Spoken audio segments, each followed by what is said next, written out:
Acho que vocês perceberam que a mensagem, tanto do Vi, Joel, quanto minha, em Sofonias, e William um pouco menos, mas também vai ser falado um pouco ali, é aquela ideia profética de mostrar como o dia do Senhor, ele ao mesmo tempo é um cumprimento inicial e pontual ali, um cumprimento que se cumpriu historicamente em Israel, mas ao mesmo tempo tem relação com o futuro. E o que eu queria expor para vocês esta noite é justamente esse segundo lado do dia do Senhor, o significado de tudo isso, de todos esses eventos escatológicos chamados o dia do Senhor. E essa mensagem também eu escolhi para tratar não somente por isso, mas por falar muito sobre consolação. Aliás, é uma das ordens que Paulo dá para nós. Ele fala assim: consolem-se uns aos outros com estas palavras. E eu fico, cada vez que a gente lê a Bíblia, a gente fica surpreso como a Bíblia dá ordens que talvez a gente nem imaginava. Ou seja, tem uma maneira certa e correta de você se consolar diante de problemas. Consolem-se uns aos outros com estas palavras. Isso porque Paulo sabe que as pessoas, tanto na época dele quanto na nossa, se consolavam com outras coisas. Era muito comum, tá? Desde aqueles filósofos gregos e das tantas maneiras que você tinha de aproveitar a vida, como hoje também, as pessoas se consolam, por exemplo, em drogas, talvez aquilo que mais choque a gente, ou enchendo a cara no final de semana. As pessoas se consolam nisso. Mas algumas outras pessoas, de maneira talvez um pouco menos ou mais ameno, ou pelo menos mais aceito na sociedade, mas não tão errado quanto, se consolam na comida. Há aqueles que, depois de um grande problema, vão num rodízio de carne e sai de lá, assim, enquanto não faz o estrago, não sai de lá, né? É bom, né? Mas não para se consolar. Há aqueles, então, que enquanto não acabar com uma barra de chocolate, mas não é aquela barrinha que cada vez diminui mais, lembra? 200 gramas já está 85. Você vai no mercado, né? A barrinha está tão levinha de chocolate, você fala: gente, o que aconteceu? O preço não muda, né? Mas você vai diminuindo a barrinha, era 200 gramas. Eu lembro que eu pegava uma barra, antes era pesada, né? Agora é 85 gramas. Nem pesa direito. Não é essa barrinha, aquelas que você pega aqui na Olianque, sabe, para fazer cobertura de 1 quilo, é aquela lá. Quanto não acabar uma barra daquela, não vai. Tem aqueles que gostam de fazer compras também. Lembra aqueles filmes de patricinhas, de Beverly Hills? Qualquer problema que acontecia, estou estressado, preciso comprar, preciso passar o cartão, preciso gastar. Essa ideia de sempre se consolar em algo. Algumas pessoas se consolam simplesmente com a solidão. De pensar assim: bom, vou ficar sozinho no meu quarto, me consolando aqui, talvez uma autopiedade, alguma coisa do tipo, mas eu vou ficar aqui sozinho, quietinho, eu gosto de ficar assim para me consolar. Enfim, aqueles que são viciados em sexo e usam isso também para se consolar. As possibilidades são muitas quando você tira Deus da jogada. Mas até nisso a Bíblia fala: consolem-se uns aos outros com estas palavras. Ou seja, a Bíblia tem um jeito certo para nós nos consolarmos como igreja, como irmãos em Cristo. E, para aqueles que já sabem, esse texto está lá em 1 Tessalonicenses, capítulo 4. No último versículo do capítulo, é quando Paulo utiliza esta expressão, no versículo 18 do capítulo 4, em que Paulo dá esta ordem para a igreja: consolem-se uns aos outros com estas palavras.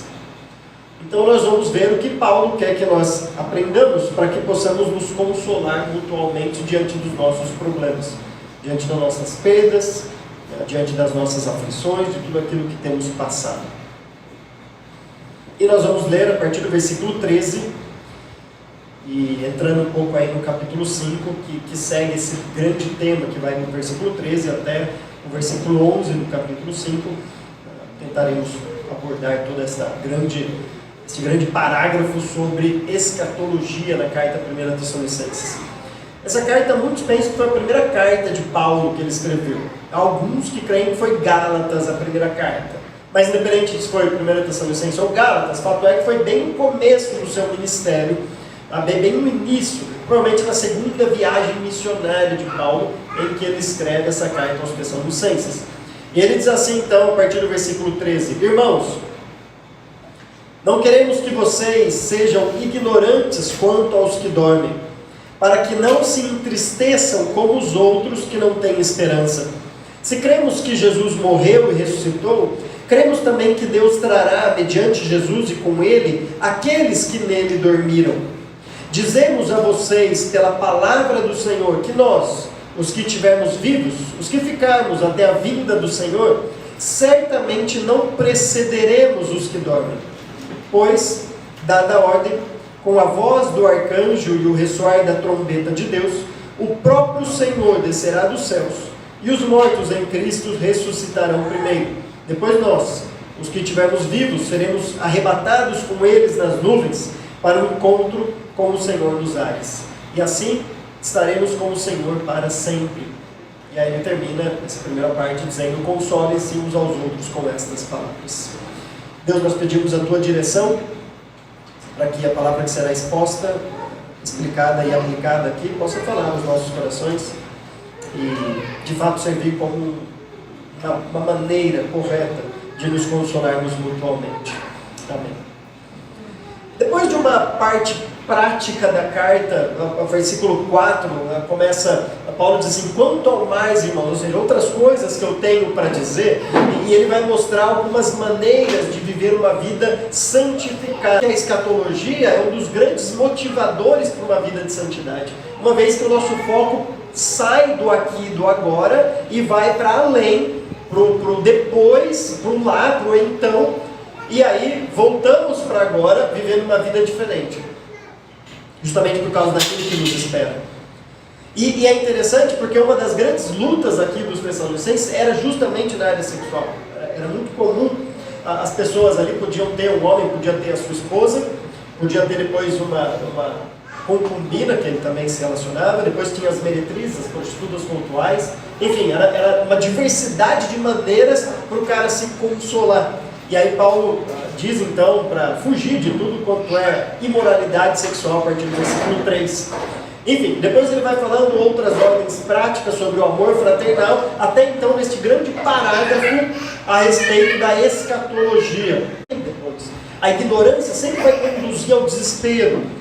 O conhecimento conduz ao consolo.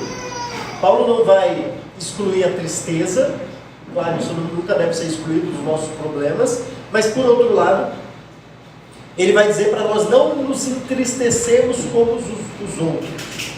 Então ele diz: irmãos, não queremos que vocês sejam ignorantes quanto aos que dormem, para que não se entristeçam como os outros que não têm esperança. O grande problema, então, é que a falta de conhecimento conduz a uma tristeza que é semelhante àquele que não é crente.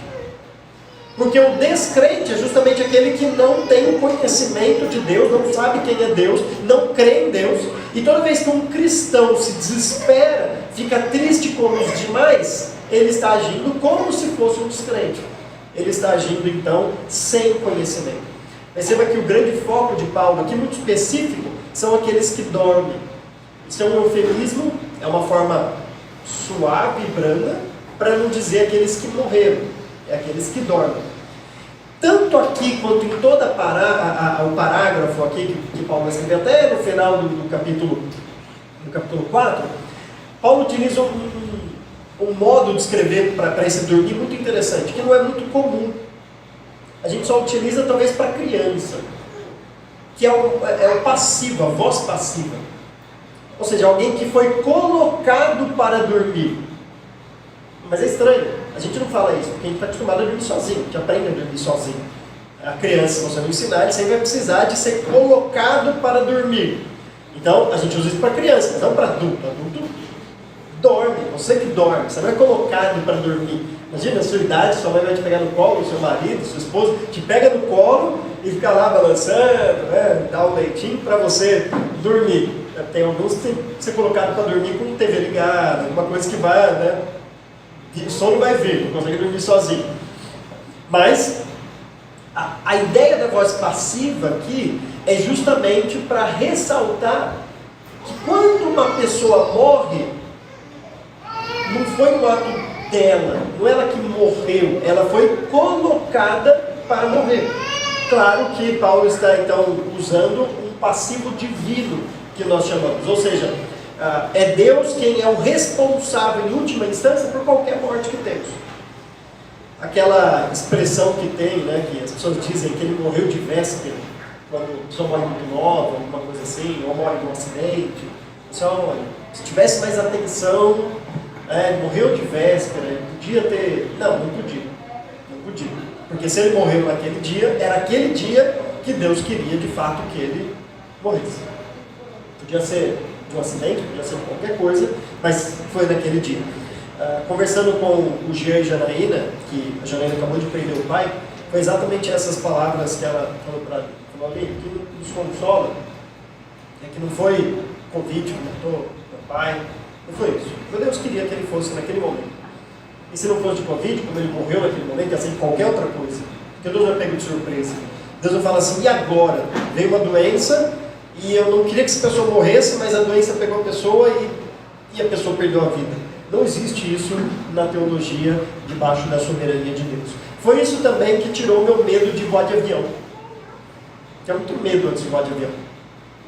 Chega uma hora que não tem o que fazer, você tem que viajar, você tem que ir. E aí o que tirou meu medo foi assim, bom, Deus é soberano, se ele quiser que eu morra agora, eu posso estar andando na rua e cair um coco na minha cabeça. Você sabia que tem 6 pessoas no mundo por ano, a estatística, que morrem com um coco caindo na cabeça? A média por ano, 6 pessoas no mundo. Então pensa bem. Um coco. A média é 6 pessoas por ano que morrem com um coco caindo na cabeça. Assim, lá no Nordeste é um pouco mais frequente, né? Não, mas pensa bem, você tem quase 7 bilhões de pessoas no mundo, né? 6 por ano, e qual a probabilidade, né? Enfim. Mas foi isso que tirou o medo. Falei, bom, o dia que eu for morrer, eu posso estar aqui e acontecer alguma coisa, posso estar em casa, posso estar dormindo, posso estar onde quiser, ou dentro do avião. Então não é o fato de eu estar no avião que vai me causar alguma coisa, que vai me fazer morrer, mas é o fato de que Deus quer que eu morra naquele dia. E se Ele quiser, paciência. Tá? Sei que vocês vão chorar um pouquinho, pelo menos alguns de vocês, mas lembre que eu estou num lugar muito melhor que vocês. Então eu vou estar rindo lá em cima enquanto vocês choram. Aqui embaixo. Pelo menos alguns vão chorar. Eu acho também. Pelo menos a minha eu sei que vai chorar. Quem chora de tristeza, quem chora. Sim, aqueles que falam, é a nossa oportunidade agora, né? Esse cara não sai da igreja logo, é a nossa oportunidade de trazer algo diferente. Então, o assunto de Paulo aqui é muito específico. É a ideia de nós não nos entristecermos como os outros por causa daqueles que foram colocados para dormir. Versículo 14. Se cremos que Jesus morreu e ressuscitou, cremos também que Deus trará mediante Jesus e com Ele aqueles que nele dormiram. Paulo está falando, por que você não pode se entristecer pelo fato daqueles que dormiram, que foram colocados para dormir? Porque se você é um cristão, você está chorando por um cristão, que é o assunto de Paulo aqui, né? A igreja de 1 Tessalonicenses, né? Na carta, nesse contexto, estava passando por uma perseguição e muitos estavam morrendo por causa da fé. E Paulo está falando, não se entristeçam como os outros por eles. Porque se nós de fato cremos que Jesus morreu e ressuscitou, e de fato é essa a nossa crença, cremos também, ou seja, faz parte, vem do pacote. Se Jesus morreu e ressuscitou, é parte da crença o fato de que Deus trará mediante Jesus e com Ele aquele que nele dormiram. Agora, essa palavra trará pode trazer uma pegadinha, porque a gente imagina que essas pessoas vão ressuscitar, aqueles que dormiram, eles vão viver novamente e vão ser levados junto a Deus. E o texto diz que Deus trará. Trará, parece que Deus vai trazer as pessoas para cá, né, para essa terra. Mas essa palavra, esse verbo grego aqui pode ser traduzido por carregar, conduzir ou trazer. Então é bem provável que a melhor tradução aqui deveria ser carregado ou conduzido. Eles vão ser conduzidos, carregados pelo próprio Deus da sepultura direto para o céu. O morto não vai voltar aqui, a viver agora aqui com a gente. Né? Não sei no milênio, isso é mais para frente, mas o que vai acontecer a ressurreição dessa pessoa para ela lidar com Deus lá no céu. O próprio contexto depois vai deixar claro isso. Então, é bem provável que esse trará não é de trazer aqui, mas é que o próprio Deus vai carregar esta pessoa, vai conduzir esta pessoa para junto dele mesmo. Isso é possível mediante Jesus e com Ele. Isso é muito interessante porque Jesus é tanto mediador quanto aquele que acompanha aquele que está sendo ressurreto por Deus. Versículo 15: dizemos a vocês pela palavra do Senhor que nós, os que estivermos vivos, os que ficarmos até a vinda do Senhor, certamente não precederemos os que dormem. E aqui Paulo utiliza uma palavra que é muito técnica quando a gente lida com escatologia, essa vinda de Jesus, que é a parousia, ou parousia, se você quiser falar um grego mais exato, né? Mas a parousia de Jesus é essa vinda de Cristo. O que Paulo está dizendo é que um dia Cristo vai voltar, essa parousia, essa vinda, essa manifestação de Cristo. E ele diz: dizemos a vocês pela palavra do próprio Senhor. Ou seja, nós temos dúvidas que isso vai acontecer. Aliás, não foi só Jesus que falou, os anjos falaram para eles muito claramente lá em Atos. Jesus estava sendo assunto ao céu, subindo aos céus, os discípulos ficaram olhando lá de boca aberta, assim, né? E agora? E aí o anjo fala assim: ei, vocês estão olhando assim? Vai tocar a vida. Esse mesmo Jesus que subiu, um dia vai voltar. Isso é anunciado em toda a Bíblia, em toda a Escritura, mostrando que lá no final dos tempos, a parousia, a vinda definitiva de Cristo para restaurar todas as coisas. E o que Paulo diz aqui é que nós, no caso eles, os que estivermos vivos, e a gente pode trazer isso para nós hoje, porque Paulo achava que ia ser na época dele, e nós continuamos pensando, nós, os que estivermos vivos, e talvez se eu morrer, você vai ter que falar nós, e se você morrer, o próximo geração vai falar nós, até que Cristo venha e esse nós se concretize. Mas isso mostra um aspecto muito interessante desta escatologia, que é o conceito de iminência. Nós falamos isso quando eu expus Sofonias para vocês, de que, lembra aquelas duas palavras que o grego usa para tempo no Novo Testamento? Tem o Cronos e o Kairos. Cronos é de cronologia. Cronologicamente falando, Jesus hoje está 2.000 anos mais próximo do que estava na época de Paulo. Cronologicamente falando, está mais próximo. Amanhã ele vai estar mais próximo do que hoje. Daqui uma semana ele vai estar mais próximo do que... É óbvio, o tempo vai passando, Jesus está mais próximo. Kairologicamente falando, ou seja, nessa questão de momento, de oportunidade, de possibilidade, está tão perto quanto estava na época de Paulo, quanto talvez vai estar daqui a um tempo, porque isso pode acontecer a qualquer momento. Então Paulo não era aquele que ficava olhando para o que estava acontecendo ao redor do mundo e falou assim: opa, mudou o imperador, agora Jesus vai voltar. Sabe? Agora aconteceu uma coisa, agora Jesus vai voltar. Tem o Covid, agora Jesus vai voltar. Caiu o Trump, entrou o Biden, agora Jesus vai voltar. Caiu uma agulha lá no Oriente Médio, agora Jesus volta. Paulo falava assim: pode acontecer a qualquer momento. Pode ser agora. Por isso que ele fala: nós os que tivermos vivos. Então essa volta iminente. Agora, lembra que a preocupação dele é com aqueles que dormem, aqueles que foram colocados para dormir. E a preocupação dele por causa disso leva ele a dizer: fiquem tranquilos, nós os que estivermos vivos não precederemos os que dormem. Ou seja, embora depois mais para frente vai ficar meio esquisito, porque Paulo fala assim, versículo 16: pois dada a ordem, com a voz do arcanjo e o ressoar da trombeta de Deus, o próprio Senhor descerá dos céus, e os mortos em Cristo ressuscitarão primeiros. Depois nós, os que estivermos vivos, seremos arrebatados com eles nas nuvens para o encontro com o Senhor nos ares. Ou seja, de alguma maneira, talvez em questões de segundo, de fração de segundo, a gente não sabe em quanto tempo isso vai acontecer, mas no ressoar da trombeta vai acontecer o arrebatamento. Mas nesse meio tempo, os mortos ressuscitarão. De maneira que nós encontraremos todos esses mortos quando nós estivermos encontrando também com o Senhor nos ares. Então, estes mortos que morrem em Cristo, obviamente, um dia serão ressuscitados e estarão com Deus para todo sempre. e logo depois nós, aqueles que estivermos vivos. Eu realmente, eu não sei você, eu sei de alguns aqui, né? Mas eu não sei. Mas seria muito bom se acontecesse na nossa geração. Já pensou você não passar pela morte? Porque a morte assombra a gente, né? Deixa a gente incomodado. Embora a gente sabe que vai morrer, a gente sabe disso, todo mundo vai morrer, a gente pode morrer a qualquer momento, né? Isso pode acontecer. E também assim, deve deixar a gente desesperado, porque a gente vai para um lugar melhor, mas deixa a gente meio incomodado, né? Porque ninguém quer morrer. Eu lembro que um dia, eu não lembro que dia que foi que tinha acontecido, mas você sente o braço esquerdo formigar um pouquinho, sabe aquela? Aí você já fica assim, opa, é hoje, eu acho, hein? Hoje eu vou. De hoje não passa. Você fica assim meio, tipo, não vira aconteceu nada, né? É só um formigamento mesmo do em cima. Mas você fica preocupado, porque ninguém gosta de morrer. Então imagina que legal se a gente não morresse, se a gente não passasse por essa coisa tão que assola toda a humanidade.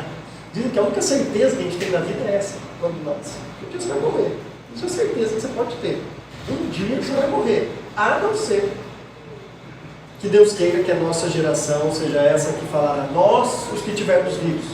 E aí, de fato, será. Quando isso vai acontecer? Versículo 16.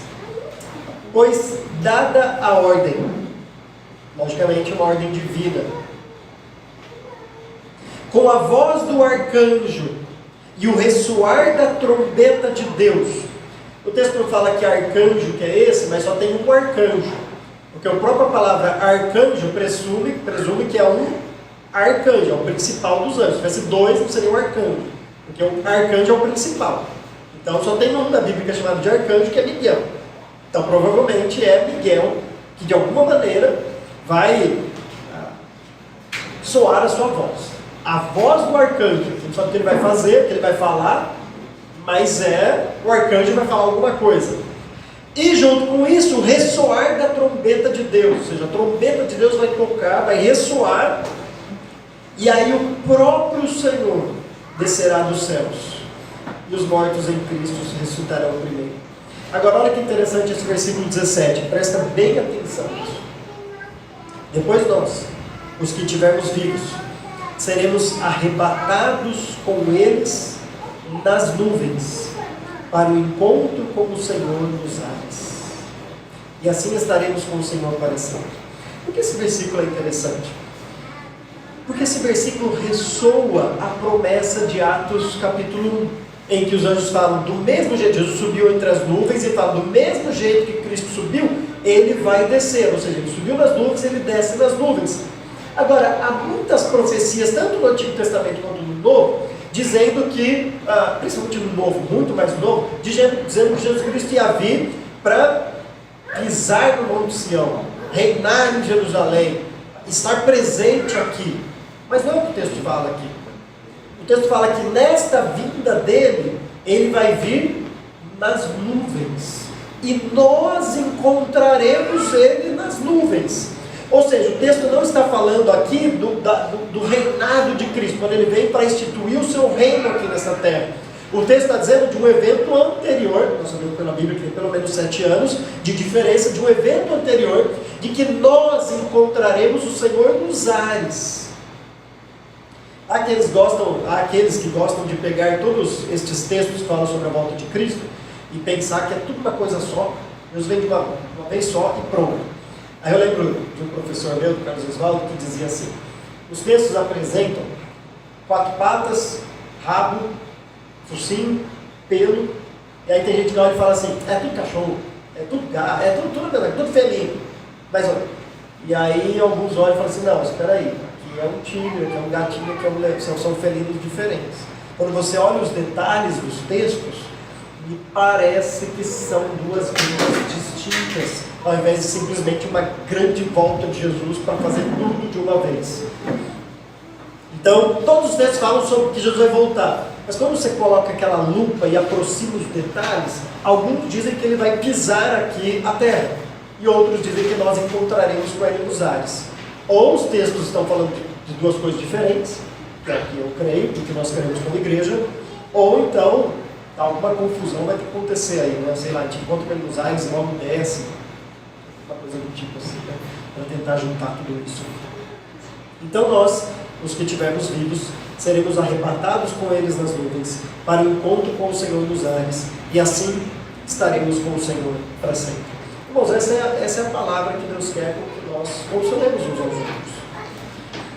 Lembre disso, quando você, da próxima vez que buscar algum outro subterfúgio para o seu consolo, quando você falar assim, eu preciso de uma bebida, eu preciso de 2 litros de Coca-Cola, eu preciso de uma barra de chocolate, eu preciso queimar meu cartão de crédito, eu preciso fazer alguma coisa, eu preciso fazer aquilo, eu preciso...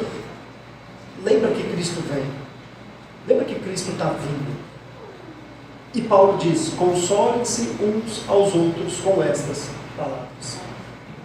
Há um texto paralelo interessante, antes de entrarmos no comecinho do capítulo 5, só que é o texto lá de 1 Coríntios, capítulo 15.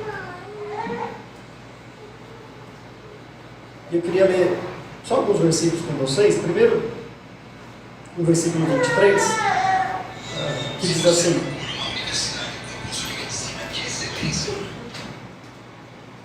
só falta passar aquela imagem do Jequiti rapidinho, sabe? Jequiti, só aquilo lá. 1 Coríntios 15, 23 diz, mas cada um por sua vez, Cristo primeiro, depois quando Ele vier, os que lhe pertencem. Está falando aí da nossa ressurreição. Agora dá uma olhada no versículo 50 deste capítulo 15. Irmãos, eu lhes declaro que carne e sangue não pode herdar o reino de Deus, nem o que é perecível pode herdar o imperecível. Eis que eu lhes digo um mistério, nem todos dormiremos. Percebe que Paulo gostava desse eufemismo, né, de dormir no lugar de morrer. Nem todos dormiremos, mas todos seremos transformados. No momento, no abrir e fechar de olhos, ao som da última trombeta, pois a trombeta soará, os mortos ressuscitarão incorruptíveis, e nós seremos transformados. Perceba, no momento, no abrir e fechar de olhos, ao som da última trombeta, pois a trombeta soará, os mortos ressuscitarão incorruptível, e nós seremos transformados. Ou seja, nesse abrir e fechar de olhos, os mortos ressuscitarão primeiro, e nós seremos arrebatados. Questão aí de simplesmente uma ordem quase que lógica do que cronológica. Capítulo 5, eu queria só ler aqui para explicar alguns termos deste capítulo. A linguagem de Paulo muda um pouco aqui, porque até então ele está falando de um evento chamado arrebatamento. Nós seremos arrebatados, a palavra está aqui, seremos arrebatados com eles na nuvem. Agora ele diz, irmãos, quanto aos tempos e épocas, não precisamos escrever-lhes. Não porque eles já sabem. Não preciso escrever porque vocês já sabem, porque na verdade ninguém sabe. Ele diz, pois vocês mesmos sabem perfeitamente que o dia do Senhor virá como ladrão à noite. Obviamente, se você soubesse, como Paulo depois vai usar essa expressão, se você soubesse que dia e hora que o ladrão viesse, você não sairia de sua casa, você já deixaria a polícia de guarda ali, né? Se soubesse lá, o ladrão vai domingo, 7h30 da noite, então você nem estaria na igreja. Ou você viria e fala assim, já fica de sobreaviso lá na minha casa, que eu sei que o ladrão vai lá.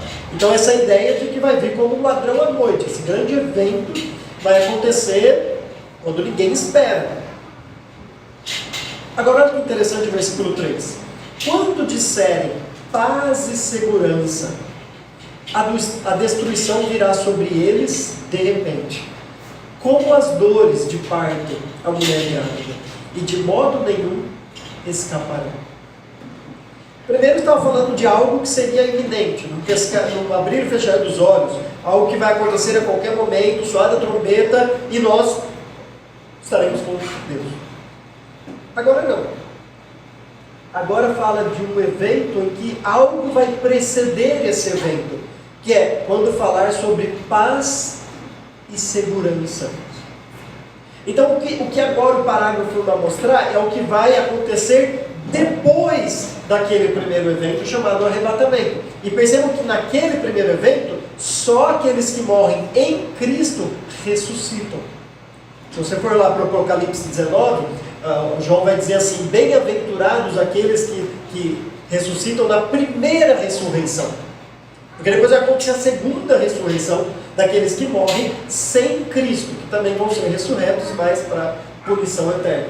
Então aqui está falando, os que dormem em Cristo ressuscitarão, nós encontraremos com eles. Então é um evento que pode ter qualquer momento, iminente, não precisa de nada para acontecer, porque aconteceu na época de Paulo. Agora Paulo diz, mas quando disserem paz e segurança, ou seja, vai haver um momento aqui, um tempo neste mundo, em que a paz vai reinar, em que vai haver aquela sensação de alcançamos o ápice da humanidade. Sabe, o que todo mundo quer, paz mundial. Quando todo mundo alcançar isso realmente, e dizer, acabou tudo, acabou a guerra, acabou, ninguém mais odeia, agora a gente tem paz entre as nações. Que inclusive é o que muitos cristãos também querem.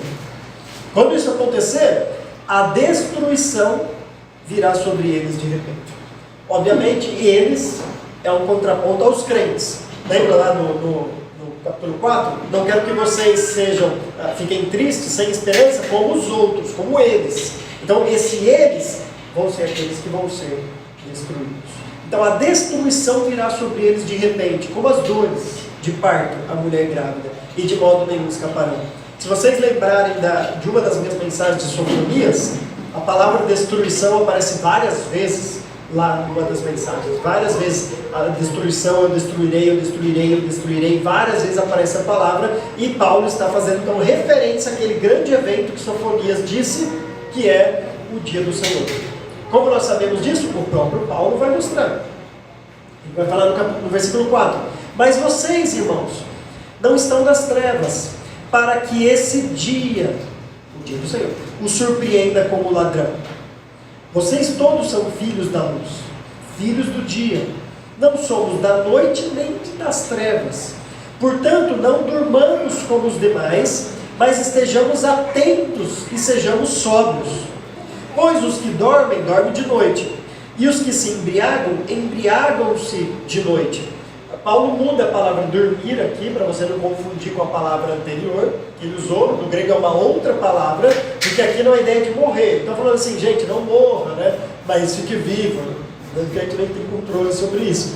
Tá? Não durmamos como os demais, a ideia é, não vai perder a sobriedade. Não vai, como a gente diria lá em Piracicaba, não vai comer bronha. Sabe? Não vai assim, ver o trem passar. Não fica aí se envolvendo com essas coisas do mundo, muito. Não vai dormir como os outros, porque você não é da noite, você é do dia. Quem é da noite que se embriaga, porque à noite o pessoal se embriaga. Embora tem gente que 10 da manhã já está depois por aí. Mas geralmente à noite o pessoal fala, bom, vou me embriagar, vou encher a cara mesmo. Quem faz isso é o pessoal de lá, descrente. Eles enchem a cara mesmo, porque não tem Cristo. Nós não, nós somos do dia. Então Paulo falou, não vai dormir. Vai se envolver com as coisas do mundo do jeito que eles fazem. Não quer dizer que você não pode usufruir dos prazeres, nós sabemos disso, mas não como eles, não de maneira desenfreada. Quem faz isso é quem está de noite, e não quem vive de dia. Versículo 8. Nós, porém, que somos do dia, sejamos sóbrios, vestindo a couraça da fé e do amor e o capacete da esperança da salvação. É interessante, se você olhar lá no comecinho da carta de Tessalonicenses, essas 3 características são aquelas que Paulo elogia a igreja quando ele orava por ela, e ele lembrava, vocês têm fé, amor e esperança. E ele fala, você quer saber como você não vive como os demais? Continue desenvolvendo isso. Então lá no comecinho, se você quiser dar uma olhada, né, lá no versículo 2, do capítulo 1, ele diz assim, sempre damos graças a Deus por todos vocês, mencionando-os em nossas orações. Lembramos continuamente diante do nosso Deus e Pai, o que vocês têm demonstrado, o trabalho que resulta da fé, o esforço motivado pelo amor e a perseverança proveniente da esperança em nosso Senhor Jesus Cristo. E Paulo diz, então agora, você não quer dormir como os demais, não quer comer pão, não quer ver o trem passar? Continue desenvolvendo isso, porque os do dia, os sóbrios, vestem a couraça da fé e do amor e o capacete da esperança da salvação. Ou seja, fé, esperança e amor, esse é um dos grandes emblemas que nós temos que ter como igreja e pessoalmente. Nós temos que ser um grupo, uma comunidade que desenvolva fé, esperança e amor. Fé diz respeito àquelas crenças que nós temos, e nós temos que erguer o estandarte, o baluarte das nossas crenças, dizer é isso que nós cremos. Amor é compaixão pelas pessoas, não de passar a mão e dizer que todo mundo está certo, mas o amor de apresentar a verdade para essas pessoas, libertar essas pessoas da escravidão, concedendo então uma esperança de uma vida eterna.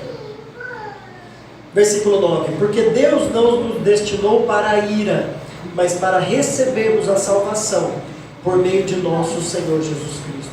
Olha então que interessante, Paulo está dizendo, nós seremos arrebatados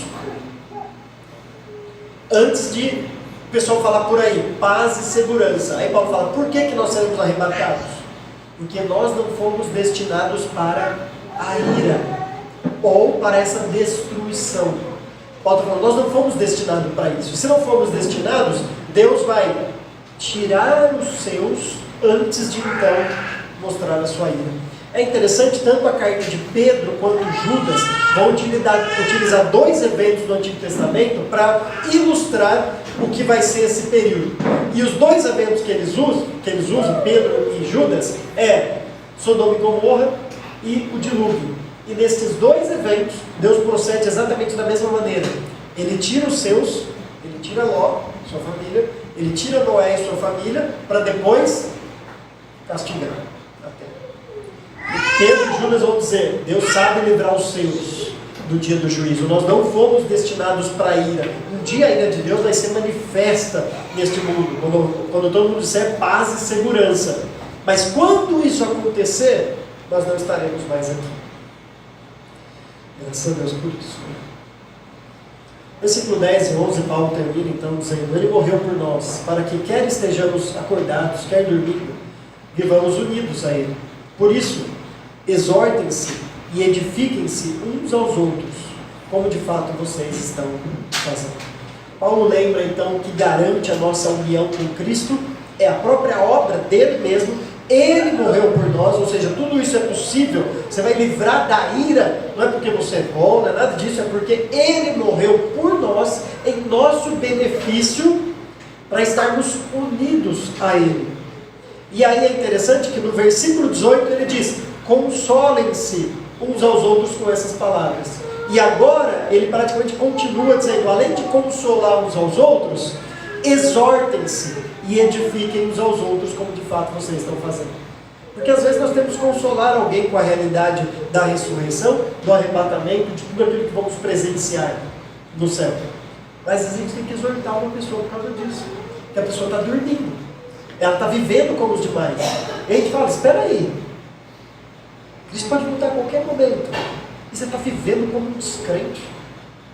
Como alguém que não tem esse conhecimento. Ele tudo bem fazer isso. Porque ele pensa, bom, tem que aproveitar ao máximo a vida aqui, porque acabou daqui, nem sabe para onde vai. Agora, a gente que tem esse conhecimento, então muitas vezes a escatologia vai servir para nos consolar e dizer, calma, perdemos um ente querido, morreu alguém aqui na igreja, uma coisa, mas ele está com Deus para sempre. Por outro lado, muitas vezes ela é utilizada também para exortar e edificar uns aos outros. Diante de tudo isso que Paulo ensina, então, eu queria terminar com uma breve aplicação. Independente do que você está passando. Talvez se você estiver precisando de consolo, talvez perdeu alguém querido, ou está passando por problemas, dificuldades, independente do que está acontecendo com você, lembre-se, nós os que estivermos vivos, encontraremos com o Senhor nos ares. Olhe por isso realmente. Às vezes a gente fica pensando, Deus, amanhã eu posso voltar para o meu trabalho e as coisas lá mudarem, meu chefe mudar, ou eu conseguir fechar aquele trabalho, ou não sei o que, para o problema passar. Muda a sua oração, fala assim, Deus, eu podia voltar hoje à noite mesmo. Não é muito melhor? Porque se resolver esse problema, você vai ter outro depois. Eu acho que resolvendo esse problema, que é o que muita gente pensa, é se eu conseguir resolver isso daqui, pronto. Não, daqui um mês vem outro problema, daqui um mês vem outro. Essas coisas acontecem. Você resolveu um problema de relacionamento, daqui a pouco vai vir outro. As coisas acontecem assim. Nossa vida é assim. É dificuldade, é aflição. Cristo prometeu. Agora, quando ele voltar, aí sim vai ser a resolução dos nossos problemas. Então mude a nossa oração. Mude a sua oração. Ora então, Deus, o Senhor volte de volta. Venha buscar a sua igreja. Venha restaurar todas as coisas. Nós queremos isso. Eu sei que muitas vezes nós enfincamos raízes aqui e você pensa, mas eu estou próximo de uma promoção que eu vou ganhar mais dinheiro, eu vou conseguir naquele restaurante que eu estou esperando a vida inteira para ter dinheiro para ir. Vai ter um banquete no céu esperando, fica tranquilo. Aí você fala, não, mas se eu ganhar um pouquinho mais, ou eu tenho umas férias agendadas para um lugar que eu nunca fui antes, você vai estar num paraíso com Deus. Então não fica muito raízes aqui, não coloca toda a sua alegria, a sua esperança de, não, mas Jesus, espera um pouquinho para voltar, porque logo, não. O Natan, por exemplo, fala assim, agora que eu vou casar, agora você vai voltar, Natan vai ser muito melhor no céu. Muito melhor, Natan. Não a vida de casado não seja boa, é de fato boa, mas vai ser muito melhor, acredite. Mas por outro lado, se você não está precisando de consolo, mas precisando de uma exortação, avalie a sua vida talvez hoje à noite. Você está vivendo como os outros, dormindo, vendo o trem passar? Avalie bem. Você não é um ignorante. Você tem conhecimento. Paulo fala, não quero que vocês ajam como aqueles que não têm conhecimento, como aqueles ignorantes. Vocês conhecem. Vocês sabem do que vai acontecer no futuro. Então quem tem que viver como os outros? Vamos viver então de maneira diferente, buscando a santidade. Que Deus nos ajude e nos abençoe. Eu espero que tenha ficado claro para aqueles que estão ouvindo a primeira vez ou para aqueles que não lembravam disso, de como vai ser todos esses eventos, pelo menos rapidamente como Paulo diz aqui, e que isso possa de fato nos consolar e nos exortar como igreja. Amém? Amém.